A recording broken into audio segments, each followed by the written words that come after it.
So as most gear in the outdoor world gets lighter and packs smaller, blah, blah, blah, rucksacks and tents and everything are getting smaller and shrinking and being ultra light. Sometimes there is still need for a whopper of a rucksack. This is the Gregory Baltoro Pro 85 litre.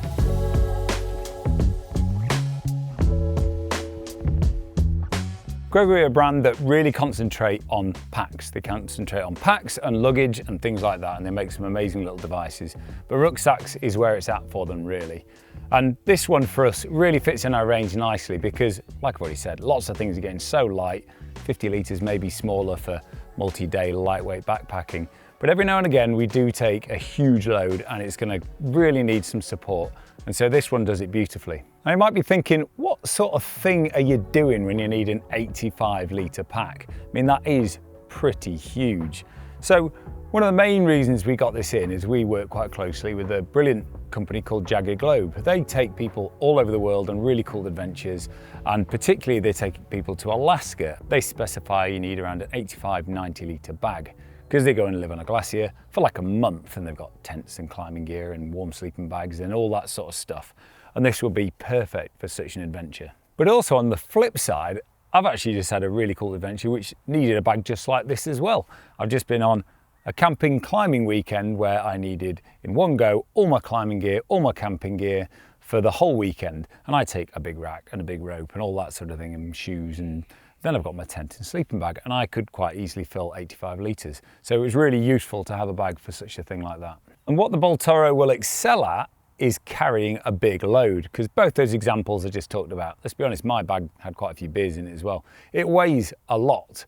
So if you fill an 85 litre bag, unless it's just badly packed down sleeping bags, it's gonna be pretty heavy. They recommend you can go up to about 32 kilograms in there. Now that is huge. I wouldn't recommend doing that. You'll put your back out, but if you're going to, this is a sort of bag that'll carry it well.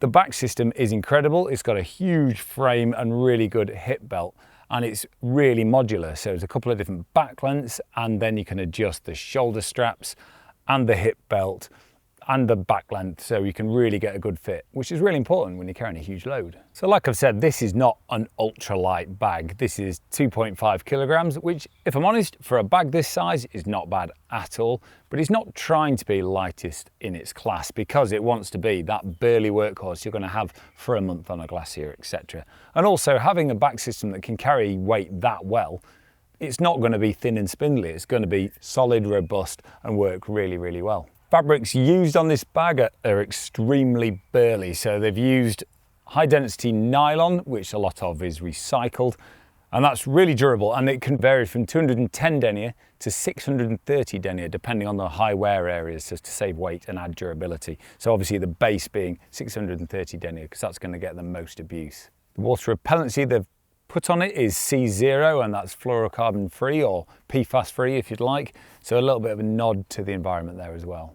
I'll be totally honest with you, feature wise I'm going to struggle to show you everything because this could be a 2-hour long video. There's so much to go through, but some of the highlights are really worth seeing and really well thought out. So here's the back system, which is pretty incredible.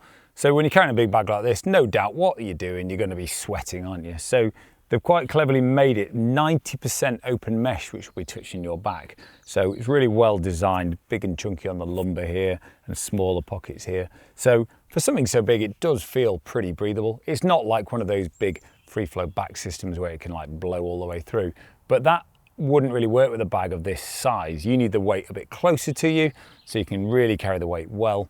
You don't want it pulling you backwards, so it fits nice and close, keeps you as breathable as you can. So that 3D mesh system we've got on the back to keep it venting well is also treated with polygen so it doesn't stink, so bacteria won't stick to it. Pretty useful on a month-long trip. That same mesh comes all the way down the shoulder straps and on the hip belt as well. You can probably see from here, you can adjust the back length. Even though there are 3 back lengths of this, you can still do some fine tuning if it isn't just perfect for you. One of the best features are these shoulder straps. So they're on these sort of pivots up here, which means it moves with you. It feels incredibly comfortable while you're moving around. But also what I found fitting this in the shop is it actually allows for sort of different neck sizes. So sometimes the back length might be right, but shoulders are different and sort of neck thicknesses are different. As you can see, you can nearly adjust it to completely closed to really wide. and that works really well and seems to fit everyone really comfortably. It's sort of similar down here on the hip belt, so obviously a good solid hip belt carrying the load, and if you find that a lot of the webbing is out because you may have a bigger waist than others, you can actually extend the padding that will pull out of the lumbar support, so you don't have to have the webbing touching you, or you can slot it away again if you don't need it. The frame that's carrying this load is alloy steel and fiberglass, which means it's quite light but also incredibly strong and tough and carries that weight really well. Well, I've got the bag spun around this way. You can notice on the hip belt they've got some huge zip pockets. Now often this is a bit of a bugbear for me, so people will put some zip pockets there, but they don't really give you any extra material, so you can't really put anything in them. You can notice on here it's quite deep. I've been putting my phone in there today, sunglasses, things like that. You can get some jelly babies in there if you need. So that's really handy because you don't want to take this on and off all day. Get them in there, get jelly babies, keep going. I even quite like this little tab here, which is nice for hanging your sunglasses on, been useful at the moment. The chest strap's really nicely designed as well, which slides up and down so you can have the perfect position.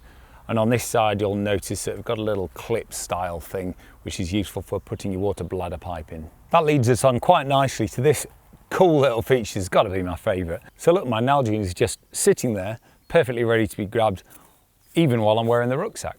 And even better than that, if you're not a fan of that sort of storage that sits there, it actually just stuffs away. So it wasn't there when I first got the rucksack out, and I wondered what was in that pocket, and you just shove it away again. And on the other side, we've got a more standard big bungee mesh style pocket. Gosh, then moving on to pockets, blimey, how many do you want?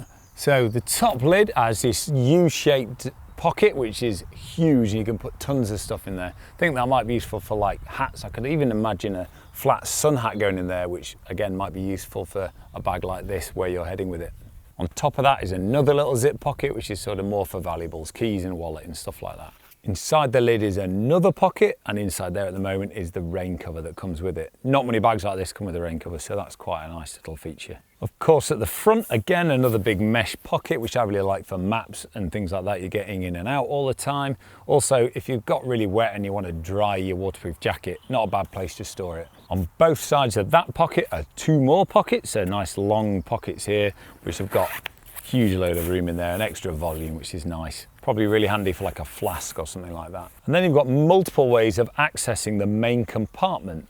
So you've got a really nice U-shaped zip that goes all the way around, so you can fold it open like a suitcase. That's really handy when you get to base camp and you're maybe not carrying this with you anymore, sorting your stuff instead of like chucking it everywhere. And then of course there's an extra compartment down the bottom here, so zips which open up means you can access the main storage again.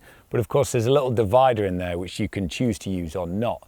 A lot of people like that for maybe keeping their sleeping gear or just their clothes they've already worn that are dirty, you don't want to go near.